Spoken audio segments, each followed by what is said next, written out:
23।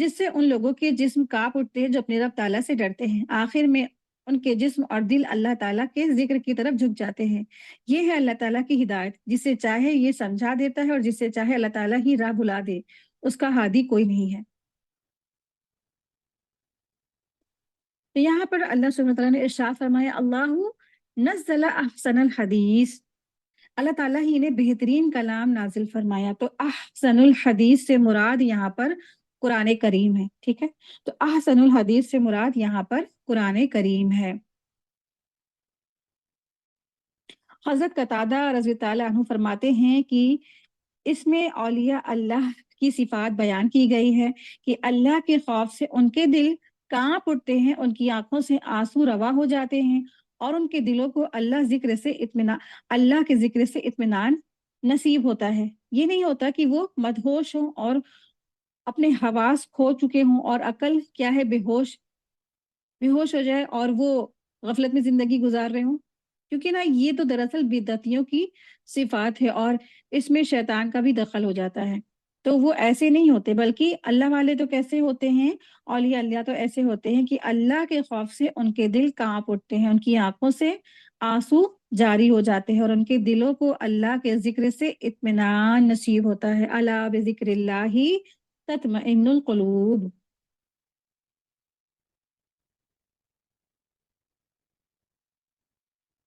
آیت دیکھیں، آیت نمبر 24۔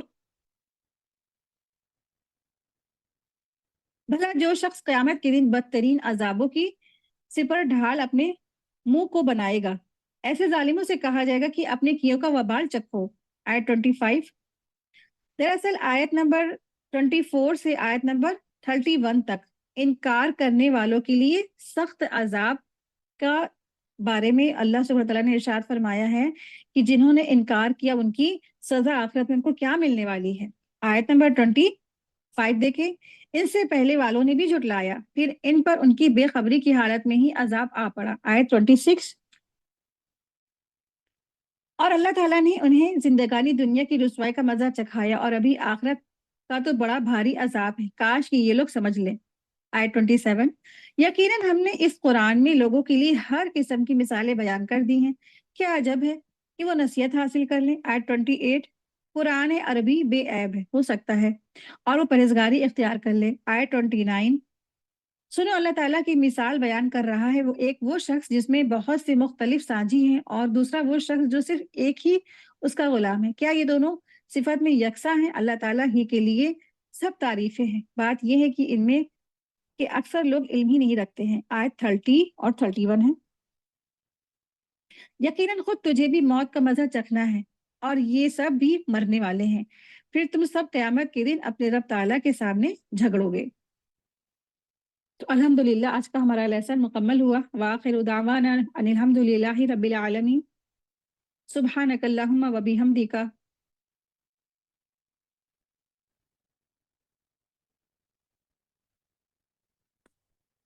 اشہد ان لا الہ الا انت، استغفرک و اتوب الیک۔ السلام علیکم ورحمۃ اللہ وبرکاتہ۔ جزاکم اللہ خیرا کثیرا۔